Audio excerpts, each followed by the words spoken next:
साथियों नमस्कार, कैसे हैं आप सब लोग। साथियों, कई बार आप सबकी क्वेरी ये होती है कि डिवोर्स केस हम फाइल तो कर देंगे, पर इसकी जर्नी कैसे होगी, हमें किन किन मुसीबतों का सामना करना पड़ेगा और इन मुसीबतों को हम कैसे काउंटर कर सकते हैं। साथियों, जब भी आप डिवोर्स केस फाइल करते हो तो उसकी यात्रा वैसी है जैसे यात्रा हुई थी हातिम की, कि चलते जा रहे हैं, जो संकट रास्ते में आ रहे हैं उनको फेस भी करते जा रहे हैं। तो एडवेंचर भी है, सुख भी है, दुख भी है, सब कुछ जो है वो आपको ही फेस करना है और कोई आपकी मुसीबत को फेस करने नहीं आएगा। दिमाग में ये बात जो है आप सेटल्ड करके रखो। साथियों, डिवोर्स फाइल करना जितना आसान है उससे मुश्किल काम है उसको निभाना, क्योंकि लड़ते लड़ते हम लोग डिप्रेशन में रहते हैं, हम लोग मानसिक परेशानी में रहते हैं, कोई ऑप्शन मिलता नहीं है तो हमको लगता है कि भाई राजीनामा कर लो, ये बेटर ऑप्शन जो है वहाँ पर रहेगा। साथियों, क्या हम इस मुसीबतों को देखते हुए अपना इरादा जो है चेंज कर दें? किसी ने ठीक ही कहा है मेरे दोस्त, कि अगर ज़िंदगी में कुछ करना है, कि ज़िंदगी में अगर कुछ करना है तो अपने तरीके बदलो, इरादे नहीं। तो हमें हमारे तरीके जो है चेंज करने होंगे, इरादे हम चेंज नहीं कर सकते। साथियों, जब भी डिस्प्यूट होगा हस्बैंड और वाइफ का, वाइफ जो है पीयर जाके बैठ जाएगी तो बेसिकली एक बड़ी प्रॉब्लम जो है सामने हमारे आ जाती है, वो है सेक्सुअल इंटरकोर्स की। और ये प्रॉब्लम बहुत ख़तरनाक तब हो जाती है जब होती है सर्दियाँ। भाई प्रॉब्लम सबके साथ है, करें तो क्या करें, क्योंकि वो तो पीयर बैठी है और आप जाके समझा रहे हो, उसको मना रहे हो, वो आती नहीं है। वो कहती है मैं आ जाऊँगी, या कई बार कहते हैं कि मैं नहीं आऊँगी, और आपके पास फिर तलाक के अलावा और कोई ऑप्शन नहीं बचता है। आप जाते हो एडवोकेट के पास में, क्योंकि आपको डर ये है कि पत्नी धमका रही है, ना तो मैं आऊँगी ना मैं तलाक दूंगी, और ज़िंदगी भर जो है तुम बैठे रह जाओगे, सड़ते रह जाओगे। अब आपको चिंता इस बात की है कि जो मेरा सेक्सुअल नीड है वो कौन फुलफिल करेगा। आप जाते हो बिफोर एडवोकेट, सारी बात को बताते हो, और वो आपको एडवाइस भी करते हैं कि घर बसा लो। कुछ लोग एडवाइस करते हैं, बट कुछ लोग ये भी कहेंगे कि भाई घर तोड़ दो, डिवोर्स जो है आप फाइल कर लो, बेटर ऑप्शन रहेगा। जब आप डिवोर्स फाइल करते हो उसके बाद जाते हैं पत्नी जी को नोटिस, पत्नी जी अपीयर होती हैं, उसके बाद वो समय लेती हैं जवाब के लिए, फिर वो जवाब फाइल करती हैं। इस बात की पॉसिबिलिटी भी है कि वो जो है आप पर काउंटर केस कर दें, इस बात की पॉसिबिलिटी भी है कि वो साथ रहने का जो है दावा पेश कर दे। फिर एविडेंस होती है, कोर्ट फाइनल बहस सुनता है और उसके बाद जो है केस का फैसला आ जाता है। प्रॉब्लम वही है कि आप जब भी केस को लड़ रहे हैं तो कंफर्ट कभी भी नहीं होते आप, क्योंकि जो आपके दोस्त थे, जो आपके रिश्तेदार थे, जो आपके यार थे, वो सब आपका साथ छोड़ के भाग गए। अब आपके साथ में कौन है? सिर्फ मुसीबतें ही मुसीबतें। भाई इधर तो वाइफ ने जो है आपके साथ इंटरकोर्स बंद कर दिया, अब इंटरकोर्स के बगैर आपको डिप्रेशन सा फील होता है ना भाई, या नहीं होता है? नहीं हो रहा तो अच्छी बात है भाई, और अगर हो रहा है तो फिर उसका समाधान भी जो है हमको निकालना पड़ेगा। मेंटली फिट तो होना ही पड़ेगा अपने को, और फिजिकली फिट भी होना ही पड़ेगा, तभी हम लड़ पाएंगे इस युद्ध को। अगर आप इन चीज़ों की व्यवस्था नहीं कर सकते हो तो बेटर ये कि अपना आप ऑप्शन छोड़ दो, क्योंकि 4 साल बाद 5 साल बाद आपको डिग्री तो मिल जाएगी कोर्ट से, बट उसका रिजल्ट क्या आएगा? ज़ीरो। क्योंकि कोर्ट में तो हम जीतेंगे हारेंगे बात की बात है, पर जो हमारी फिजिकल हेल्थ है उसका हम कर रहे हैं सत्यानाश। क्योंकि 25 साल 26 साल या मोटा मोटा 30 साल की एज पर जो है हमारी शादियाँ होती हैं। अब मैरिज चले साल 2 साल, पत्नी जो है पीरियड जाके बैठ गई और आपने 8-10 साल जो है केस को लड़ लिया। अब 40 की उम्र पे दोबारा घोड़ी पे जो है बैठोगे तो क्या जो वो जोश पहले वाला था घोड़ी पे चढ़ने का वो रहेगा? उत्तर नहीं ना। तो इसलिए मैं कह रहा हूँ कि अगर जोश आपने खो दिया अपना, तो डेफिनेटली फिर कोई भी जो है आपको नहीं बचा सकता। और कहते भी है ना कि मन के जीते जीते हैं और मन के हारे हार। तो मुझे लगता है कि हमें मन से नहीं हारना है, तो हमें कुछ ऐसे प्रयास करने होंगे, कुछ ऐसे रेमेडीज़ को ढूंढना होगा जिससे हम सर्वाइव कर सकें ऐसे लिटिगेशंस के अंदर। साथियों, किसी ने ठीक ही कहा है, और ये बात जो है मेरे जूनियर हैं उन्होंने लिख के दी मुझे कि मैं आप सबको जो है एड्रेस कर सकूं इस बात के ऊपर, कि जवान हो तो थोड़ा उछल कूद कर लिया करो, कि जवान हो तो थोड़ा उछल कूद कर लिया करो, बुढ़ापे में तो सीधा चलना भी बड़ा मुश्किल होता है मेरे दोस्त। तो बड़ी गजब की बात रखी है उन्होंने अपने अनुभव के ऊपर। खैर जो भी है सबका अपना अपना अनुभव है। तो मैं आप सबसे ये निवेदन करना चाहता हूँ कि ये जो बात है सिर्फ बात नहीं है, संकेत दे रही है कि जवानी है तो उछल कूद तो करना होगा, और अगर बुढ़ापा है तो सीधा चलना भी आप लोगों के लिए मुश्किल होगा। तो इसलिए जो कुछ भी है वो सिर्फ 50 साल तक की एज पर है, उसके बाद तो फिर कुछ नहीं बचेगा जीवन में। और ये भी इसलिए मैं मैक्सिमम कह रहा हूँ कि यहाँ तक हमारा काम चल सकता है, उसके बाद तो फिर अस्थि पंजर जो है हमारे हो जाएंगे ढीले, फिर वो किसी काम कर्म के नहीं रहेंगे। क्लियर है बात ये? तो आपको मैं हमेशा से ही कहता हूँ कि अगर पत्नी छोड़ के चली गई है, वो नहीं आ रही है, उसको इंसिस्ट कर लो, फिर भी वो नहीं आ रही है, उसने मन बना लिया है कि मैं नहीं आना चाहती हूँ, तो ही आपको डिवोर्स पेश करना है। जल्दबाजी में डिवोर्स का डिसीजन नहीं लेना है, ये बात दिमाग में सेटल कर लो। दूसरी बात है कि जब भी आप डिवोर्स फाइल कर रहे हो तो आपको इस बात को लेकर अश्योर हो जाना है कि आपके पास जो भी एविडेंस हैं वो पुख्ता हैं और वो एविडेंस ऐसे हैं जो अकाट्य हैं, जिसका कोई भी कार्ड जो है पत्नी के पास में नहीं है। तीसरी बात, चाहे वो कितना ही पैरों में बाद में गिर जाए, कितना ही जो है वो रो ले, कुछ भी कर ले, साथ में लेके नहीं आऊँगा उसको, इस बात को अश्योर कर लो तो ही जो है डिवोर्स फाइल करना। ओके, डिवोर्स में जो एलिगेशन लगते हैं वो आसान तो होते नहीं है, गंभीर जो है आरोप लगते हैं पत्नी के ऊपर। तो इसलिए सारी बातें जब आप अश्योर हो जाओ, आप श्योर हो जाओ कि भाई ये काम तो अब होके रहेगा, ये लड़की मेरे लाइफ में दोबारा अब नहीं आएगी, देन हमको जो है डिवोर्स फाइल करना है। अब जब डिवोर्स फाइल कर दिया, पत्नी जो है पीआर में, केस चलेगा 3 साल, तो आपकी सेक्सुअल नीड्स कैसे फुलफिल होंगी, ये भी तो एक विचारने बिंदु है। तो अगर आपके पास एक लिव इन पार्टनर है तो आप सेक्सुअल नीड्स जो है उसके साथ फुलफिल कर सकते हो, घबराइएगा मत। लिव इन रिलेशनशिप जो है इवन सुप्रीम कोर्ट ने भी रिकॉग्नाइज किया है। Number 2, it is not a crime. But problem क्या आती है कि अगर आप एक पब्लिक सर्वेंट है तो it may be a ground for departmental action, otherwise there is no need to worry. इस बात का जो है विशेषता ध्यान रखिएगा। चौथी इंपॉर्टेंट बात यह है कि आप इंटरकोर्स कर सकते हैं, आराम से आप रह सकते हैं उनके साथ में, इसमें कोई भी ट्रबल नहीं है। अगर वो लिव इन पार्टनर अवेलेबल नहीं है तो हम अपने रिसोर्सेज के पास जाकर भी अपनी सेक्सुअल डिज़ायर्स को फुलफ़िल कर सकते हैं। हमारे एरिया में भी जो है सेक्सुअल डिज़ायर को फुलफ़िल करने के हमारे पास इंस्टीट्यूशंस हैं, सबको मालूम है, वहाँ जाइए।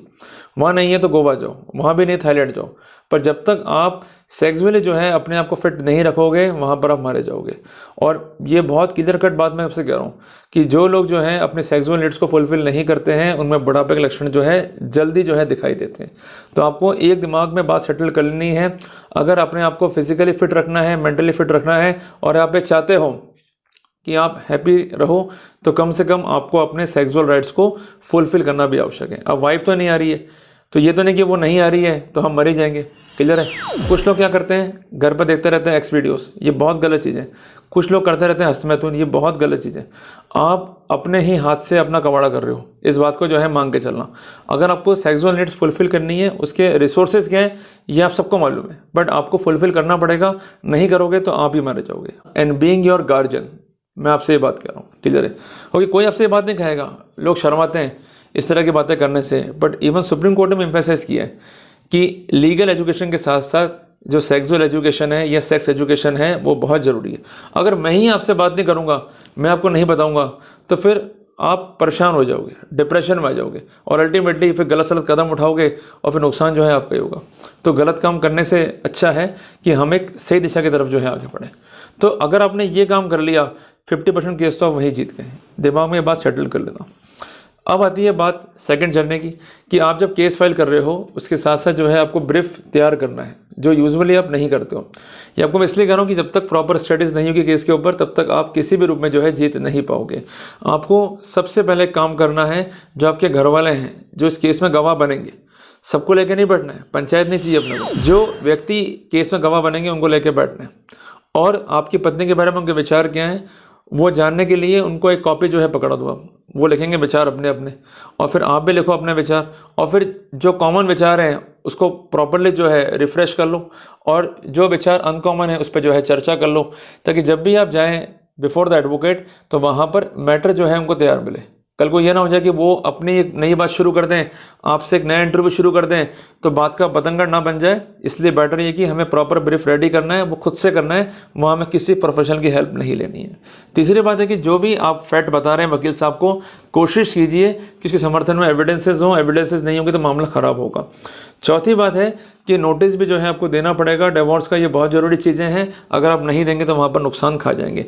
पाँचवीं बात ये है कि अगर आपका केस है ऑन पॉइंट ऑफ एडल्ट्री, तो इस बात का विशेष ध्यान रखिएगा कि we are not suppose and we are not required to prove the case of adultery beyond reasonable doubt. हमको प्रूव करना है case by preponderance of the probability. तो हमें वो संभावनाएं बतानी पड़ेंगी जिससे हम केस को साबित कर सकते हैं, केस को स्थिर कर सकते हैं।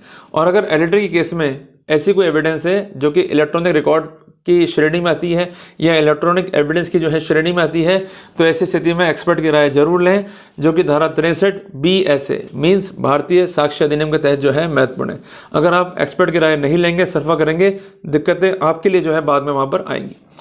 उसके बाद हमें ये चीज़ विशेषतः ध्यान रखनी है कि नोटिस का रिप्लाई अगर वाइफ नहीं करती है या रिप्लाई जो है गलत सलत तरीके से करती है और बाद में अपना डिफेंस में कोर्ट में चेंज करती है, तो वहाँ पर हम on the ground of inconsistency benefit जो है ले सकते हैं, on the ground of material improvement जो है बेनिफिट ले सकते हैं, या on the ground of material omissions जो है बेनिफिट ले सकते हैं। और एक कॉन्डेक्ट जो है वाइफ का उसके रिप्लाई में आपके लिए प्लस और माइनस की स्थिति जो है वो क्रिएट कर सकता है। तो इस बात पर जो है विशेष जो है जोर रखिएगा।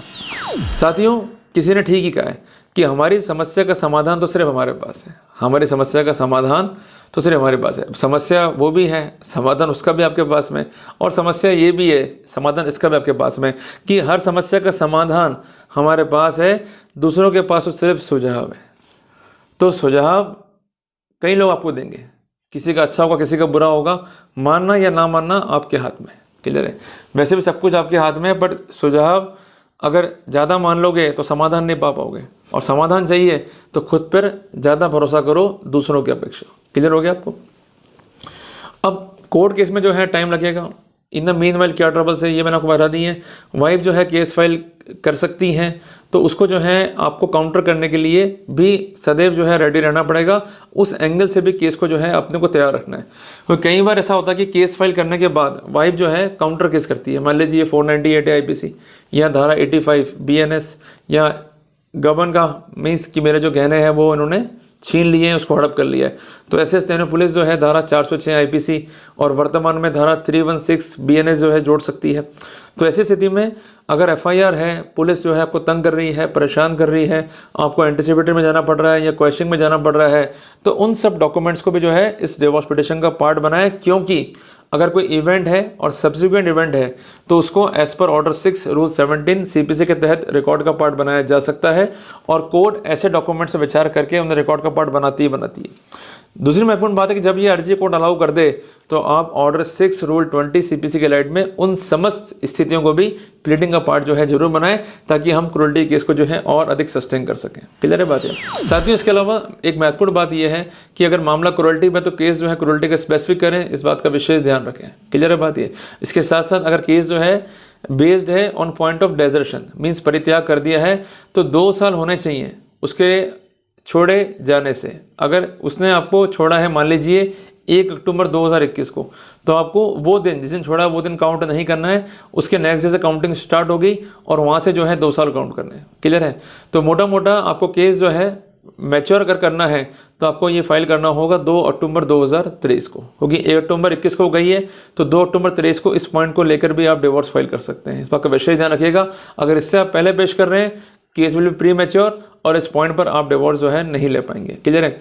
इसके अलावा long separation, ceasing of sex and apart from that की मेंटल फ्रीक्वेंसी नहीं मिल रही है, ये भी महत्वपूर्ण ग्राउंड है to get the divorce from the court. हालांकि कोर्ट ने यह कहा है कि irretrievable breakdown of marriage ground recognise नहीं है हिंदू मैरिज एक्ट में, पर फिर भी कोर्ट ने जो है ऐसी स्थितियों को देखते हुए कि जहां पार्टियां जो है अलग रह रही हैं, कोएबिटेशन जो है पॉसिबल नहीं है, सेपरेशन को लंबा टाइम हो चुका है, वहां पर डिवोर्स जो है ग्रांट किया। क्लियर है बात है? तो इसलिए जर्नी टिपिकल है, पर वर्कआउट जो है आपको करना पड़ेगा। लोग जो है आपको राय देते रहेंगे, बट बेस्ट क्या है वो आपको ही चुनना है, उसका चुनाव जो है आपको ही करना है।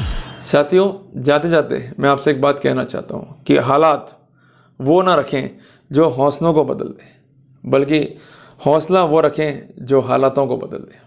क्लियर है बात ये? तो मुसीबतें कहीं आएंगी, पर आपको लड़ना है। अगर नहीं लड़ोगे, अपने राइट्स के प्रति आप सिक्योर नहीं रहोगे और क्लेवर एक्ट नहीं करोगे, तो वहाँ पर आप मारे जाओगे।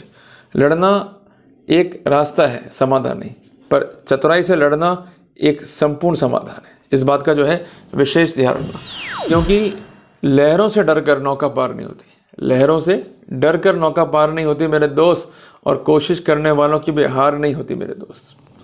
तो इसलिए अगर जीवन में आपको जीतना है तो कोशिश तो करनी होगी, पर जर्नी कैसे करनी है तय आपको, ये मैंने आपको स्पष्ट कर दिया है। अगर ये रूट फॉलो कर लिया तो वहाँ दिक्कतें आपको जो है कम आएगी। क्लियर है? अब ट्रबल तो हर इंसान की ज़िंदगी में, कोई निखर गया, कोई बिखर गया, तो इसलिए बिखरो मत, निखर जाओ, वर्कआउट कर लो, तभी जो है बच पाओगे, अदरवाइज जो है मारे जाओगे। तो जल्दी मिलते हैं हमारे एक नए टॉपिक के साथ। टिल देन, जय हिंद, जय भारत।